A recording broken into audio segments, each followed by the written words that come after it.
आज Delhi ED office में सोनिया गांधी से दोबारा पूछताछ हो रही है। इस वक्त मैं मौजूद हूं बिहार की राजधानी पटना में। आप देख सकते हैं यहाँ पर सभी जो कांग्रेस के नेता हैं और कार्यकर्ता यहाँ पर गांधी मूर्ति के सामने धरने पर बैठे हुए हैं और उनका कहना है कि सोनिया गांधी और कांग्रेस के साथ जो केंद्र की सरकार है वह गलत कर रही है और लगातार जो भी नेता और कार्यकर्ता हैं केंद्र सरकार के खिलाफ नारेबाजी कर रहे हैं। यहाँ तमाम बिहार के जो बड़े नेता हैं वो मौजूद हैं और इस वक्त हमारे साथ प्रदेश अध्यक्ष मौजूद है। ये बताइए सर कि बार बार धरना और प्रदर्शन करने से फायदा क्या है? आप लोगों ने भी पिछली बार भी किया था, आज भी कर रहे हैं, लेकिन वो एक कानूनी प्रक्रिया है। नहीं, कानूनी प्रक्रिया है, उस पर न मुझे आपत्ति है न हमारे नेता सम्मानीय सोनिया गांधी जी को आपत्ति है। आप जानते हैं उन्होंने उसी दिन कहा था कि अगर 8 बजे तक भी पूछताछ करना चाहते हैं तो आप कर लीजिए, उसी दिन पूछ लेते। मैं समझता हूँ जिस तरह से राहुल गांधी जी को 55 और 60 घंटे तक पूछताछ करके देश में एक भय की स्थिति पैदा करना चाहते हैं, यही बात है। अगर पूछना है तो अगर दोषी हैं तो आप लोग को भी बुला लें। लेकिन बीजेपी की माने तो बीजेपी कह रही है कि आप लोग केवल ड्रामा कर रहे हैं। नहीं, ड्रामा तो वो कर रहे हैं, डाइवर्ट, जो ड्रामा भी नहीं कर रहे हैं, स्थिति को डाइवर्ट कर रहे हैं। जिस तरह से उन्होंने देश की जनता को वादा करके 2-2 बार सत्तासीन हुए, आज आप भी जानते हैं हम भी जानते हैं, एक भी वादा उन्होंने पूरा नहीं किया। उससे डाइवर्ट कर कब तक बैठे रहेंगे? कारण धूप भी काफी ज्यादा है। सोनिया जी जब तक ईडी दफ्तर में रहेंगी हम लोग बैठे रहेंगे। यानी सोनिया जी जब तक ईडी कार्यालय में रहेगी तब तक हम बैठे रहेंगे। सबसे बड़ी बात है कि कांग्रेस के जो नेता और कार्यकर्ता हैं काफी गुस्से में है। क्यों? वो तो एक कानूनी प्रक्रिया है जो सोनिया गांधी के साथ हो रहा है। जो कानूनी प्रक्रिया है हम लोग 8 साल से देख रहे हैं ना, यह कानूनी प्रक्रिया अपने एंड को पहुंचना चाहिए।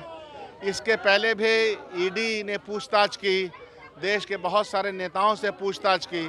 पूछताछ के बाद अगर वो लोग जिनसे पूछताछ हुआ भारतीय जनता पार्टी में अगर शामिल हो गए तो पूछताछ बंद हो जाता है।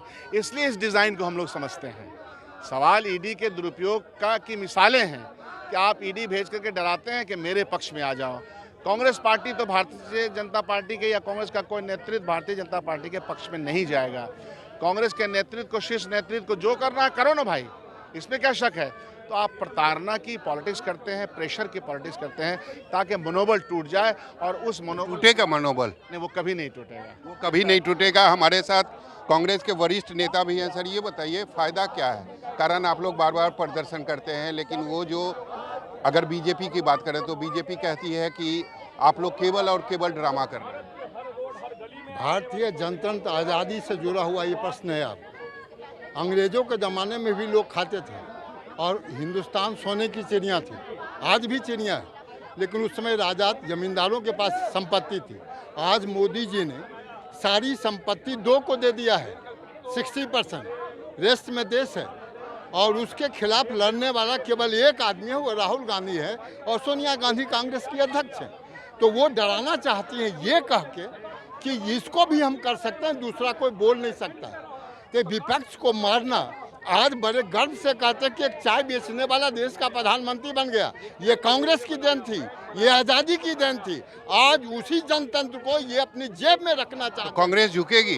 कांग्रेस नहीं झुकेगी, मोदी का नामो निशान मिटेगा। चूंकि जनतंत्र के खिलाफ कितना भी बड़ा तानाशाह हो वो देश में नहीं चल सकता। बहुत विशाल देश है ये, इसमें भिन्नता है भाषा में, धर्म में, बोली में, रहन सहन में। और इस समूचे देश को अब, उस समय भी अंग्रेजों ने समूचे देश को गुलाम नहीं बनाया था, राजाओं को गुलाम बना के हिंदुस्तान को गुलाम बनाया था। आज जनतंत्र है, इतने बड़े देश को किसी को गुलाम बनाने की औकात नहीं है।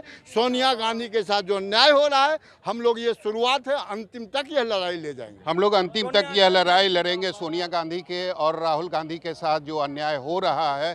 तो सभी जो कांग्रेसी नेता हैं उनका साफ कहना है कि जब तक यह पूछताछ चलेगी तब तक हम लोग धरना और प्रदर्शन अपना जारी रखेंगे। कैमरामैन ऋषि के साथ सौरभ कुमार, पटना, न्यूज़ 24।